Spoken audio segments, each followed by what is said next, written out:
So I'm originally from Flint, Michigan. I grew up there, was born and raised there. And I went on to attend college at the University of Michigan, where I studied biochemistry and attended medical school at Wayne State University. When I graduated from Wayne State University, I then went on to start my residency at Case Western in Cleveland, Ohio, and I finished residency at University of Maryland in Baltimore in family medicine, which is how I ended up out east. So my medical training is in the area of family medicine, and so we really are trained to think about the whole person. We could talk a lot about it as the biopsychosocial model.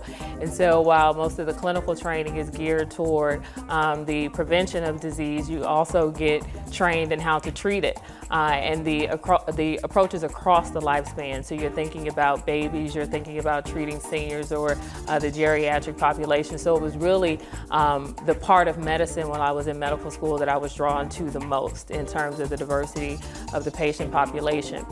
Most recently, I served as the director of the Louisville Metro Department of Public Health and Wellness in Louisville, Kentucky.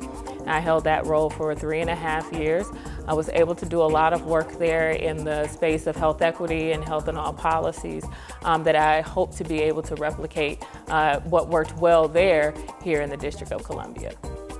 So the Department of Health has a lot of responsibility.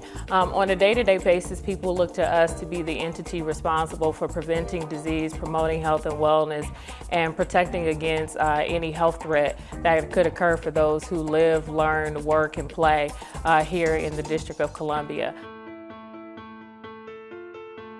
So I'm a resident of Noma, and so I like it there. When I was here before, that's where I lived, and I was very interested in returning there. And what I like about it is it still has a lot of the old components of before it was called Noma, and then it has a lot of new things to offer. And so I'm able to explore on when I have time on the weekends, which I do make a lot of time for. I believe in work-life balance, and I encourage the team at the department to make time for work-life balance. Being able to explore some of the newer restaurants, but also just taking time to be able to absorb some of the art and culture that exists here in the district. The other thing is because I've had the opportunity to live in a bunch of different places around the country and be educated in a lot of different places around the country. I have a lot of friends who are interested in coming to the district, and so I have seen some of the historical things more than once, but I have an appreciation for that as well. So when they come into town, I'm able to entertain them and show them some of those historical landmarks as well.